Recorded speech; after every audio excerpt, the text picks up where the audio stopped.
listening for that next keyword to go fuel yourself. You get a bunch of them this afternoon, about 30 past the hour.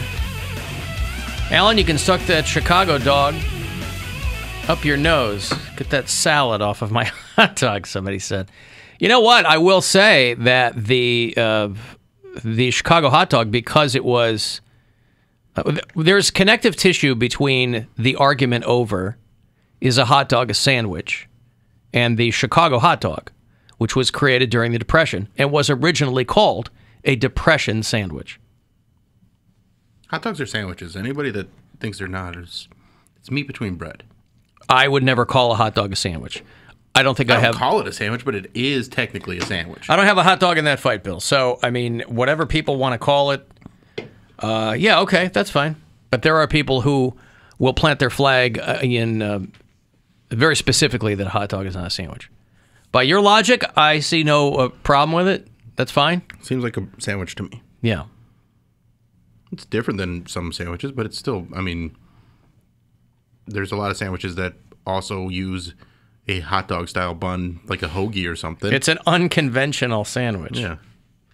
Speaking of unconventional, saw Nope last night. Is your review yup? Out? Yes. Okay. This is the new Jordan Peele film. I have a lot that I want to discuss about it, but I want people to see it first, so I don't want to spoil things. So I say go see it. If you like, now go knowing this. It's being advertised as like a sci-fi horror movie. I don't think it hits horror. I think it hits closer to thriller than horror. There's some scary moments, but not real. Like it was tense more than it was scary. I was listening to Jordan Peele do an interview, and he said that he was trying to hit the bullseye on kind of like a classic 1950s sci-fi vibe. Flying saucer vibe, he said, was what he was kind of trying to go for. You'd know. You'd be the only one here that would know. Yeah, he put his spin on that kind of vibe. And the performances are great. Keke Palmer's great. What's the guy? Brandon. What's that guy's name? Daniel Kaluuya? Daniel Kaluuya's, he's wallpaper. Oh, okay. He doesn't... Steven Yeun's in it? Steven Yeun's in it. He's fine, but Brandon Perea, he's good. Him and Keke Palmer are the most entertaining characters in the movie. That Keke Palmer's foxy. She's great, and she's cute. Didn't she come from Disney or something, Poundcake? She came from, well, I mean, she's been a child actor forever, but she had a show on Nickelodeon called True Jackson VP. Oh, okay. I remember True Jackson. I remember my older kids watching that. I remember her, I don't know if it's her first role, but it's the first role I remember her in was Akilah and the Bee. Oh, is that her? Yeah, that's her. So she was on it a long time. She was on a spy show I loved that nobody watched called Berlin Station that was on Epic's channel years ago. Had got a couple of seasons, and she was in that show. She's real good. Yeah, anything you see her in, she's... She had a talk show for a bit. She was like the youngest... Was it called Kiki with an exclamation point? Kicking it with Kiki or having a Kiki with Kiki. No. Let's have a Kiki with Kiki. I don't remember what it was called. I think it might have just been like Keke Palmer or Kiki or something like that. But it got canceled real quick. It was on BET. Okay. Now, I think the part that has stuck with... There's a lot... And here's why I think it's an interesting movie. I don't even know if I love it, but I can't stop thinking about it. So I think that's what he wants, right? Is exactly what he wants. Because I saw it with my buddy Ben, and we both had the same reaction to a certain part of the movie where we've been talking about it almost like we called each other on the phone after on our drive home. Was this a movie squad film? Yeah, he's in the movie squad. Okay. He's not one of the board members or anything, but he's up there. Oh, there's a board. Yeah. Of trustees? Yeah. So you guys called each other in separate automobiles. You're going to your respective homes, and you called each other in the car. Yeah. Talk about the movie. Yeah. Hey, you know that movie we just saw? Let's talk about it. Well, yeah, because, I mean, he lives in Akron, so he had a bit of a drive anyway. So I was like, let's kind of unpack this movie and see what we liked and what, you know. And again, I don't even want to say didn't like, but just these different aspects of it that were unexpected. Okay. And so it's an interesting movie. If I say go see it. Like, if you like sci-fi, horror, thrillers, I think it's a good one. It's not overly bloody. I like all those. That. Yeah. No, Keke Palmer was in Hustlers. Remember the J-Lo stripper movie? She was in that. That was good. She's from far south side Chicago, so I remember a long time ago she was like a kid who kind of broke out of local theater or something, I think. Now, one thing that stuck with me from this movie is it takes place in California, in like kind of a remote area of California near Hollywood, but it's, you know, there's a horse farm and then there's like this little almost like ghost town type like resort town. They shot it in Santa Clarita, I think, didn't they? But it's called a Gulch. And I can't stop saying Gulch because Gulch is hilarious. It sounds like a word someone made up. Yeah, it doesn't sound right. Like they say it at some point in the movie, and I'm just like, Gulch? Gulch. I was on YouTube and I was watching this awesome supercut of guys getting hit in the Gulch with baseballs. Exactly, and it was hilarious. Is Santa Clarita like a big city? Because I know they had that show that you used to watch all the time, was Santa Clarita Diet. I watched the first season of that, yeah. It's a couple 100,000 people. It's north of L.A. That's pretty big. A couple 100,000. Yeah. All right. It's not a cow town, if that's what you mean. Yeah, that's what I was asking. And I think it's relatively affluent, too. Yeah, the place where this takes place is, you know, supposed to be pretty remote, because that's the whole thing, is that there's not a lot of stuff around. Steven Yeun's character has an interesting backstory that gave me Quentin Tarantino vibes. Like I kind of got some vibes that he was doing a little, just the way it was shot, and I don't know, it just had a Tarantino-esque quality to it. But it's an interesting movie, so I'd say yup to nope. Okay. See it. Was it a packed screening? This was the press screening? Yeah, it was nuts to butts. Yep. Everybody was in there. And yeah, I mean, like I want to talk about the things that I want to talk about, but I don't want to spoil it. So that's why I want people to see it, because then I can really open up about it. My mom was pissed at the last Jordan Peele movie. Us? Yeah, she did, because we watched Get Out and we liked that one. But then Us, she watched, she's like, this makes no sense. They're on. Well, I don't want to spoil it either. Well, that one's been out for... It's a few years old. I know, but we watched... I'm with your mom on Us. She was so pissed. We're going to Jersey next week, and I said to Gwen, let's keep our streak going of going to see Jordan Peele movies on vacation, because we saw Us when we were in Orlando, whatever year that was out, right? The grandparents were playing with the kids, something like that. Yeah, so Gwen and I kind of snuck off and went to the movies, and we both walked out like, that took a long way to get nowhere. Because Get Out, I liked. I thought Get Out was good. I liked Get Out. Us, I liked it, and then it got like the ending where they're all holding hands. I was like, it was just that's it was kind of silly. And Jordan Peele is a very good filmmaker. I'll say that. Like, he makes really interesting. I don't feel movies. like any movie I've sat through of his, even if like you have a strong opinion one way or the other, and I think Nope is going to be very divisive. Okay. I think there's going to be people that absolutely love it, and there's going to be people that are just really hate it. Okay. Listen, he didn't direct it, but Jordan Peele's best movie so far, and I don't think anybody disagrees, is Keanu. Listen, it's it's got everything you want in a movie. Mm-hmm. It's got Jordan Peele. It's got Method Man. It's got Will Forte. A kitten. It's got a kitten. Everything. Alan, if Keke Palmer and Tiki Barber got married, what do they name their kids? I don't know. What do they want? I don't know. What? Those are the first names. Kiki and Tiki? I don't know. I don't know what they... Yeah, sure. By the way, a little programming note. I'm going to give you some money here. I did hear from a lot of people who were trying to figure out what the F happened on our podcast on Monday. And I mentioned this to you guys in a break yesterday. Yeah. There's always some hiccup with our podcast. There's a number, it's not just one platform. There are a number of platforms that are involved with putting the podcast of the show up every day. And so it's not always the same person's fault, but it's always somebody's fault. Something has always happened that is beyond my control, and I never know who to go directly to, blah, blah, blah. This was the most interesting hiccup, though, in a while. You know, sometimes there'll be, I don't know, just it'll be our show, it'll be a hiccup. Mondays, and I've since removed it because I don't think they ever fixed it. Monday's podcast of our show was another show entirely. over the past month, we've had our show posted to the Rover page. So you'd see the Rover's Morning Glory artwork. It'd be our show. And it would be our show.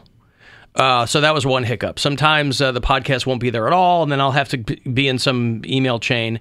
Monday's show was another show entirely. And so I was hearing not only from people locally, but bureau chiefs, a couple of whom knew what the show was. For whatever reason, it was a sports show on a radio station in Tampa that was on our podcast. So it said the Alan Cox Show, had our photo. Everything else looked normal, but if you listen to the audio, it was a sports show in Tampa. And I don't know how. It probably took people a while to figure out. Don't know how that happened. That it wasn't this show, though, because we talk about sports so much. And so much. With so much knowledge. Yes, absolutely. It's one of the things unequivocally that our customers love about this show is that we're all such big sports fans and that we are always right and we know everything that's going on. Indubitably. So was our podcast... That's why I've often called this show the Alan Cox Show, The Ticket. Yeah. What? So was our podcast on their page then? No clue. Don't know. I didn't go that far. I don't care about their show. I care about mine. And mine wasn't there. So I would say apologies, although I have nothing to apologize for, but it does make the user experience a little less exciting. But you know what, though? It was one of the company's podcasts, one of our radio stations. Maybe you found a new show you like. That's okay, too. Now, do we end up on anybody else's podcasts? That I don't know. That's a good way to do a little viral marketing. Yeah, the Poundcake's point, I don't know if our show was on theirs. With my luck, no. Their podcast was probably their show, and my podcast was their show, too. Let me give you some money. It's $1,000, a chance for you to go fuel yourself. Listen closely, and good luck. The Buzzard wants you to go fuel yourself and score $1,000. Enter the nationwide keyword GRAND at WMMS.com. That's GRAND. Enter it now at WMMS.com. And good luck from Buzzard Radio. That ball is hammered to left center field. Goodbye. Two-run shot. Tie game. Right up to where he used to sit as a kid coming to games here at Dodger Stadium. I'd always sit in left field, come and try to scalp tickets, whatever we could afford, and sit out there in left field and to be playing left field and hit one out there is incredible for me. There you go. That was Giancarlo Stanton. He hit a home run right where he used to sit at Dodger Stadium. The American League wins their 9th consecutive AllStar Game, if you watched last night. Very exciting for the American League. And, did you watch any of this? I caught the end of it. Yeah. It was, it's kind of fun when they're interviewing and talking to the players while they're in the middle of a game. Why don't they let them wear their own jerseys? They have in the past. Why didn't they this year? Don't they usually wear their own team's jersey? So they go back and forth. They had the cap of the team, I think.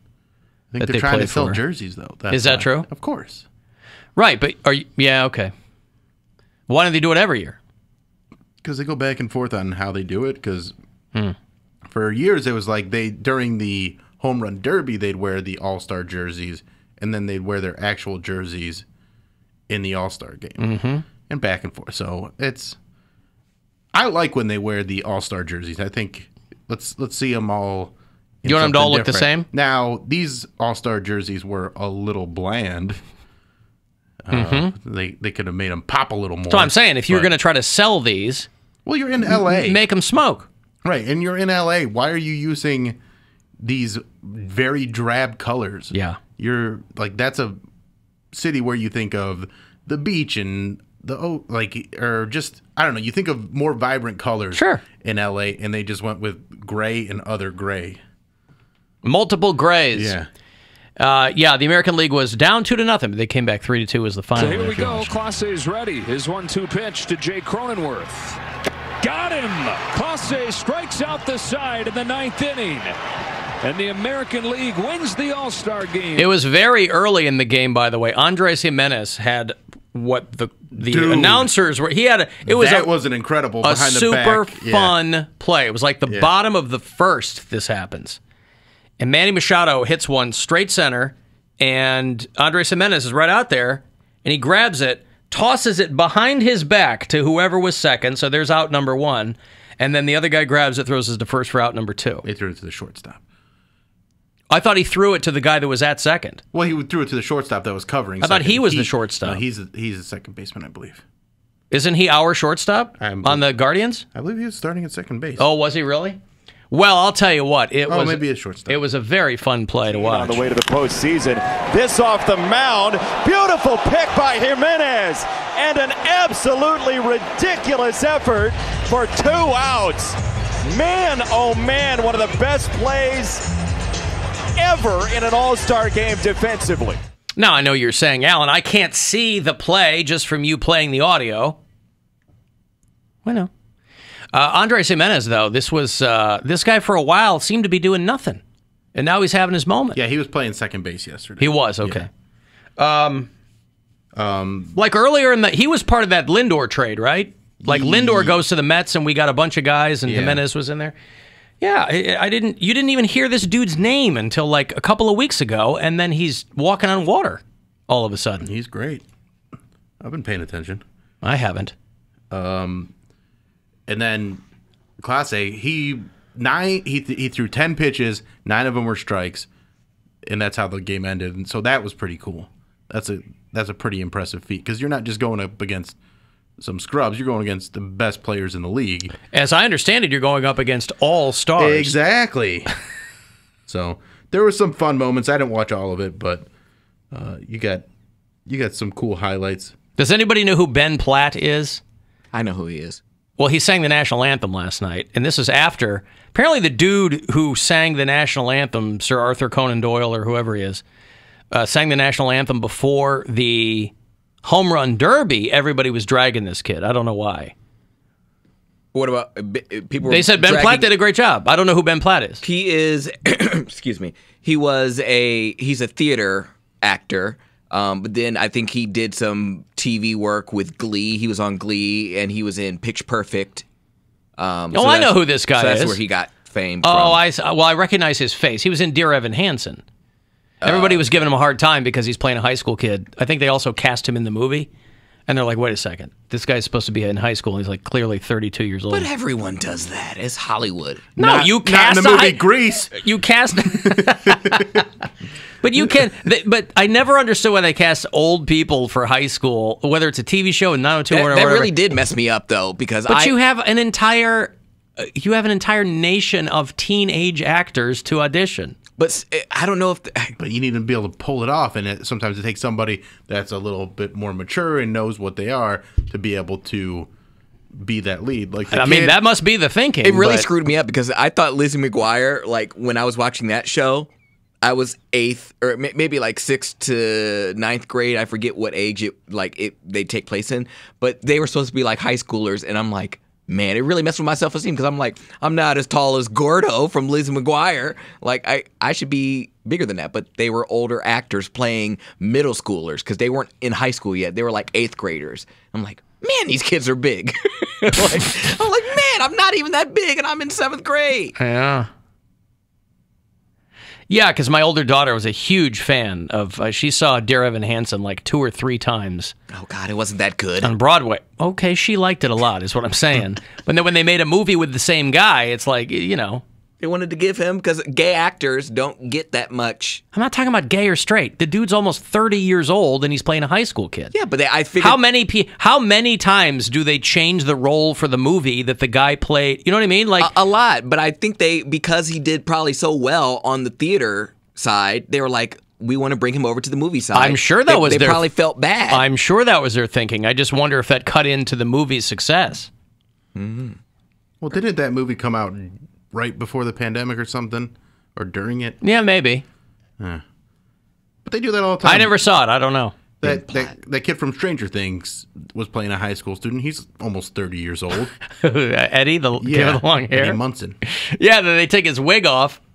Dude's got like Jude Law widow's hair. peak, yeah, right. Jude Law hair. Yes, he does. Yeah. All the girls are like, oh my God. He takes his wig off. They're like, whoa, okay, well, he can still play the guitar. That's nice. He's cute. All those girls that... Where were you girls in the 80s when that was our actual hair, by the way, and you said we all look like dirtbags and jag-offs? When that was the hair of the moment, because obviously Stranger Things is set in the 80s, so it's very of the moment. Where were you girls then? I want that Nancy hair to come back. That big, fluffy 80s hair. Yep. Bring it back, ladies. See that Maya Hawke music video? You know Maya Hawke in Stranger Things? Ethan Hawke, Uma Thurman's kid? Oh, she's the gay kid. She's the lesbian girl in their friend group. I forget what the name is in Stranger Things. Robin. Robin, that's right. She's a singer, too. And she has an X-rated music video. Because she and her friends are all naked. Oh. Yeah. Well, I mean, she's, whatever. But that's why her name has been trending recently. Perfect timing, too, because everybody's kind of coming off that Stranger Things high, and now she can throw out the next thing. When I was in quarantine, I was like, what show am I going to binge? And I literally looked at Stranger Things. I'm like, is now the time to start the series? Because I haven't seen one single episode of Stranger Things. And I'm like, do I want to give into the hype? And I'm like, I have commitment issues. I really don't want to start this because I'm afraid I might not like it, and I don't want my time to be wasted. And I just... Well, your time's wasted potentially with any show you watch. I know, but I went back to a show that I normally watch was Queer as Folk. So I just went back to something I watch and like. Sure. I understand. But I mean, if you're starting from the beginning of Stranger Things, I would not recommend doing that. Yeah. I mean, the most recent season is the span of 2 normal seasons of television. So I don't know if now's the time to do it. Yeah, I'm probably too late. But the only I show... say get into it. I think you'll like it. I'm waiting for The Crown. I want that to come back. I need Elite to come back. I have my certain shows that I'm set on. I'm starting to sense a pattern in the shows that you enjoy. Stranger Things might not be up your alley. That's why I want to see if he can even get through it, because I think he'll give up pretty quick. I probably will. I mean, I like some sci-fi shows, but it's not like that type of sci-fi. What kind of sci-fi do you like? I like Where Are They? Like the UFO type shows. I like Ghost Adventures. I like that type of stuff. Well, you might actually like this because this has like a creepiness to it that I think you would enjoy. I'll see if I can watch an episode. Maybe I'll get like high or something. I don't know. I want to watch that the new Nathan Fielder show too. I've heard that's The Rehearsal. Yeah. Yeah, I'm really on the fence about him. Like, I'm not. Nathan for you is a funny show. It can be. Other times it's just draining. You're like, yeah. Everybody shoots a load over cringe comedy, and I'm not that big of a fan of. I'm like, where's the jokes, man? I like jokes. Just real people reacting to somebody being goofy to me is not. He plays it so dry and straight. No, I know. I think he's very good at what he does, but. Okay, I got a break. You want to text for something, 35192 to do that. Anywhere you are, you can listen and leave us messages if you want on the iHeartRadio app.